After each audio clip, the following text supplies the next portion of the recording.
umethibitisha kweli kwamba wachezaji wa Tabora wanatumia meseji pengine walegeze game au za kupewa hongo kwamba wacheze chini ya kiwango?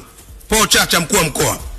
Bahati nzuri mwandishi, mimi huwa nikizungumza jambo nimelifanyia uchunguzi. Ilitokea kwa golikipa wetu na tukamuondoa. Ilikuwa wazi tu. Kwa hiyo na swala la rushwa huwa linakuwa ni siri kubwa sana. Unaweza usithibitishe, lakini unajua kwamba hapa kuna kitu kimetendeka. Japo uthibitisho hauna, lakini kuna kitu kimefanyika. Ndio maana nimewaambia vijana wangu, kwa sababu wananionyesha message wanazotumiwa.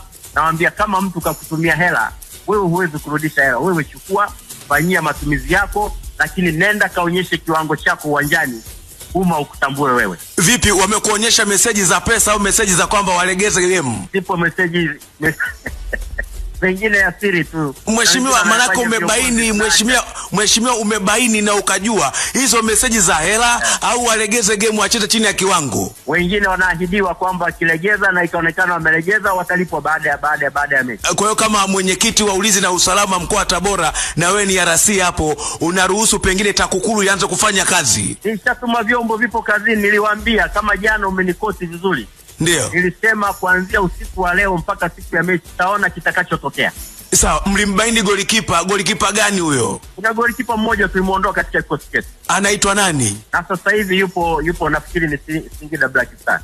Anaitwa nani huyo mheshimiwa? Afuatilia tu golikipa aliyekuwa kwenye kikosi cha Tabora United, sasa hivi yupo kule. Ni nani alikuwa? Kwa hiyo mkabaini kwamba ana viashiria vya rushwa. Sio ana viashiria, amehongeka. Hatakuwa na uthibitisho moja kwa moja, tungemfikisha mahakamani zaona tumuondoe katika kikosi aende huko akafanyie nidhamu hiyo mbaya huko. Lakini hata kocha wetu kuna nidhamu ndogo ambazo tumezibaini, tukaona tumuondoe mapema kabla hajaharibu timu yetu. Huyo kocha Makiadi Mkongomani huyo? Yes. Alikuwa na shida gani huyo kocha? Zipo shida ndogo ambazo zilisababisha tumuondoe. Kama zipi hizo shida, mkuu wa mkoa? Mengine si vizuri, kwa sababu ni watu wazima, kuvuana nguo sio vizuri kuyaweka wazi. Lakini zipo shida ambazo tungemwacha angeweza kuharibu kikosi chetu vibaya sana. Kwa hiyo naamua kumsitiri kocha Makiadi. Kabisa. Nikushukuru sana mkuu.